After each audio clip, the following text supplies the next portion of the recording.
That particular afternoon in October 1872, a conversation arose in the Reform Club.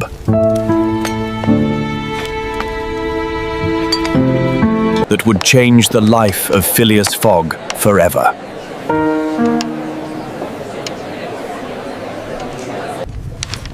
The news had spread through London. The Bank of England had been robbed of £55,000. The thief had escaped, leaving the city in shock. The newspapers speculated about his identity, though no one yet knew who he was. Some members of the club spoke of the robbery while reading the Dane's paper. Others discussed the speed of modern travel. New railways were being built in India, the Suez Canal had opened, and steamships were crossing oceans faster than ever before. Phileas Fogg sat quietly, as always, playing whist with his companions. He seemed unaffected by the excitement around him.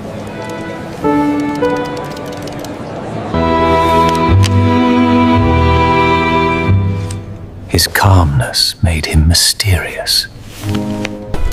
And some of the gentlemen often wondered if anything could truly surprise him. One of the players, Mr. Ralph, set down his cards and declared,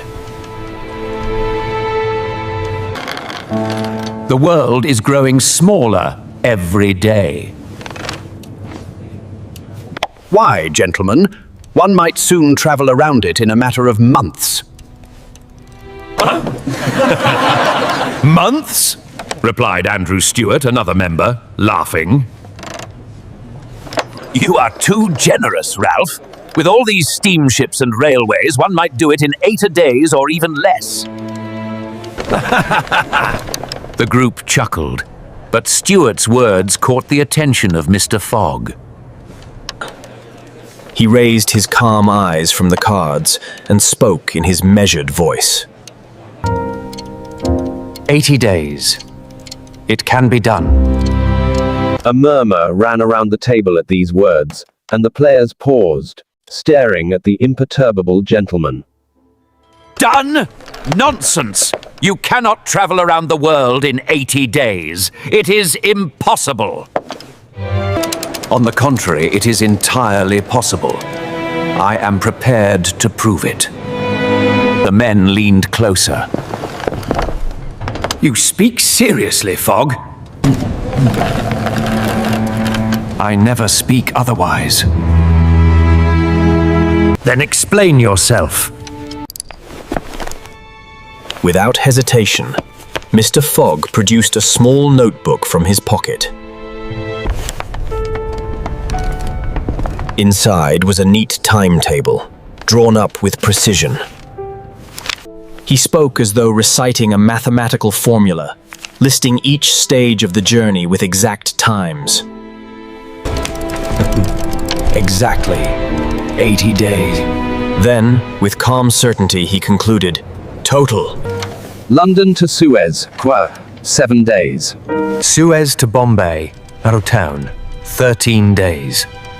Bombay to Calcutta, how? 3 days. Hong Kong to Yokohama, Minvi 6 days. Yokohama to San Francisco and Taiwan, 22 days. San Francisco to New York, Promer, 7 days. New York to London, Cutler, 9 days. Total, 80 days.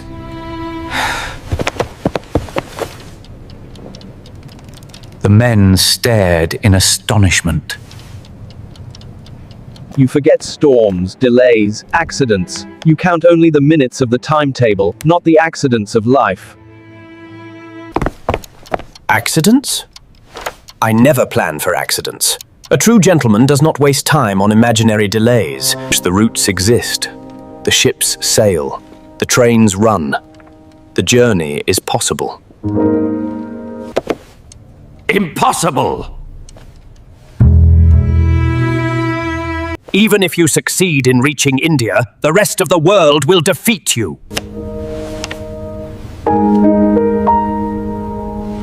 Shall we make it interesting?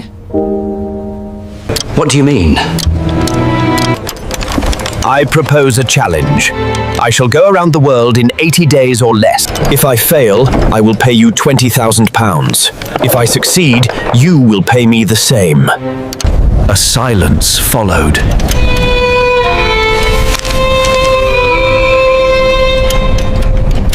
£20,000. It was an enormous sum, enough to buy an estate or fund an entire railway project. For Fogg to risk so much showed either great confidence or great madness. You are jesting. Not in the least. Shall we say the challenge is accepted? One by one, the men agreed. They were curious to see if this eccentric gentleman would truly attempt such a ridiculous venture. A contract was drawn up and signed. You will leave when? Immediately. Today, October 2nd, at 8:45 in the evening, I shall take the train to Dover, and from there to Calais.